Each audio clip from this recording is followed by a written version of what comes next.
America అధ్యక్షుడు Donald Trump ఇరాన్పై ప్రారంభించిన సైనిక చర్య ఆయన పిలుచుకుంటున్నట్టుగా అది కేవలం ఒక విహారం మాత్రమేనా లేక ముగింపు లేని సుదీర్ఘ పోరాటమా 3 వారాల యుద్ధం తర్వాత ఇప్పుడు వాషింగ్టన్లో ఒకటే ప్రశ్న వినిపిస్తోంది.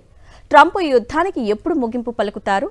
ఒకవైపు ఇరాన్ అణు స్థావరాలను నౌకాదళాన్ని చిన్నాభిన్నం చేశామని ట్రంప్ చెప్తుంటే మరోవైపు గ్లోబల్ ఆయిల్ మార్కెట్ కుప్పకూలుతోంది. ఇరాన్ లొంగిపోతుందన్న ట్రంప్ అంచనాలు తలకిందులయ్యాయా? అసలు ఇరాన్లో ప్రస్తుతం ఏం జరుగుతోంది? దీనిపై సాక్షి స్పెషల్ రిపోర్ట్. ఇరాన్తో యుద్ధం అమెరికా ఆశించినంత వేగంగా ముగియడం లేదు. 3 వారాల క్రితం షరతులు లేని లొంగుబాటు అని గర్జించిన వైట్ హౌస్ ఇప్పుడు తన లక్ష్యాలను మార్చుకుంటోంది. ఇరాన్లోని ప్రధాన అణు కేంద్రాలను, సైనిక స్థావరాలను ధ్వంసం చేసినా ఇరాన్ పాలకుల నుంచి ఆశించిన స్పందన రాకపోవటమే ఇందుకు కారణం. ఇరాన్ విప్లవ దళాలను అంతం చేస్తామన్న లక్ష్యం ఇప్పుడు ట్రంప్ ప్రకటనలో కనిపించడం లేదు. ఇరాన్ సుప్రీం లీడర్ ఖమేనీ మరణం తర్వాత ఆయన కుమారుడు ముజ్తబా ఖమేనీ పగ్గాలు చేపట్టారు. అటు ఇరాన్ ప్రజలు తిరుగుబాటు చేస్తారని అమెరికా భావించినా క్షేత్రస్థాయిలో అటువంటి సూచనలేవీ కనిపించడం లేదు. మరోవైపు ఈ యుద్ధం ప్రపంచ ఆర్థిక వ్యవస్థపై కోలుకోలేని దెబ్బ కొట్టింది.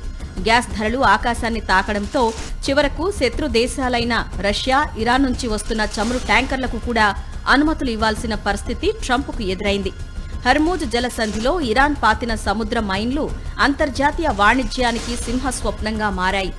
మేము విచ్ఛిన్నం చేశాం, ఇప్పుడు మీరే కాపాడుకోండి. ఇది ఇప్పుడు వినిపిస్తున్న కొత్త ట్రంప్ డాక్ట్రిన్.